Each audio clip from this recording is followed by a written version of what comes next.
രാജേഷ് മാധവന്റെ ഏറ്റവും എന്താ എടുത്തു പറയേണ്ട ഒരു നല്ല സന്തോഷവും വിശേഷവും ഒക്കെയാണ് പെണ്ണും പൊറാട്ടവും എന്നുള്ളത്. നമ്മൾ അതിനെപ്പറ്റി ഒരുപാട് ഒരുപാട് സംസാരിച്ചെന്ന് എനിക്കറിയാം. പക്ഷെ ഇപ്പോഴും അത് ചർച്ചാ വിഷയം ആയിക്കൊണ്ടിരിക്കുമ്പോൾ ഇപ്പതേ OTT-യിൽ സ്ട്രീം ചെയ്തുകൊണ്ടിരിക്കുക. പെണ്ണും പൊറാട്ടിലേക്കുള്ളൊരു വഴി ശരിക്കും അങ്ങനെയായിരുന്നു. 10 വർഷം മുമ്പ് ഒരു കുഞ്ഞുണ്ടായിരുന്നല്ലോ ഓൾറെഡി. അതിന് മാറ്റി വെച്ച് എന്തുകൊണ്ട് പെണ്ണും പൊറാട്ടും?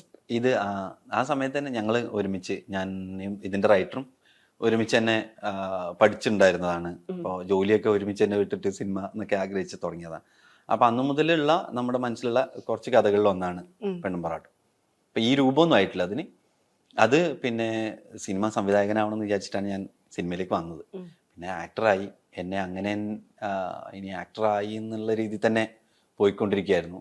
അപ്പം അതിൻ്റെ ഇടയിൽ ഈ ആഗ്രഹം അങ്ങനെ തന്നെ ഉണ്ട്, സ്ട്രോങ് ആയിട്ടുണ്ട്. എനിക്ക് സംവിധായകനായാലേ പറ്റുള്ളൂ.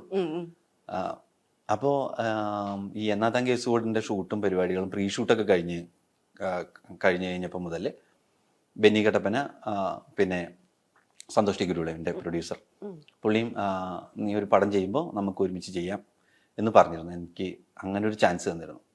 അപ്പോൾ എനിക്ക് ആദ്യമായിട്ട് ചെയ്യുന്നൊരു സിനിമ എൻ്റെ മനസ്സിലുള്ള പോലത്തെ ഒരു സിനിമ ചെയ്യണമെന്നുണ്ടായിരുന്നു. എനിക്ക് മനസ്സിലുള്ള ഐഡിയ പറയുന്ന പോലത്തെ ഒരു സിനിമ ചെയ്യണമെന്നുണ്ടായിരുന്നു. ആദ്യത്തെ സിനിമ എന്തായാലും കുറച്ച് അഡ്വഞ്ചർ ആവാം എന്ന് തന്നെ തീരുമാനിച്ചിരുന്നു. നല്ല അഡ്വഞ്ചർ ആയിരുന്നു.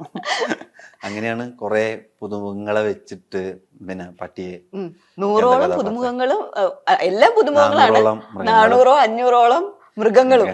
അതെ, ഈ ഇത്രയും നമ്മൾ ചില സിനിമകളൊക്കെ എടുക്കുമ്പോ മനുഷ്യന്മാര് കൂടുതലും മൃഗങ്ങള് കുറച്ചതിന് കുറവായിരിക്കും. ഇതിൽ മൃഗങ്ങൾ കൂടുതലും മനുഷ്യന്മാര് കുറവാണ്. ഇതിൽ ആര് ഡയറക്റ്റ് ചെയ്യാൻ ഏറ്റവും കൂടുതൽ പാടുപെട്ടെ? അവരൊക്കെ എന്നോട് പിണങ്ങുമല്ലോ.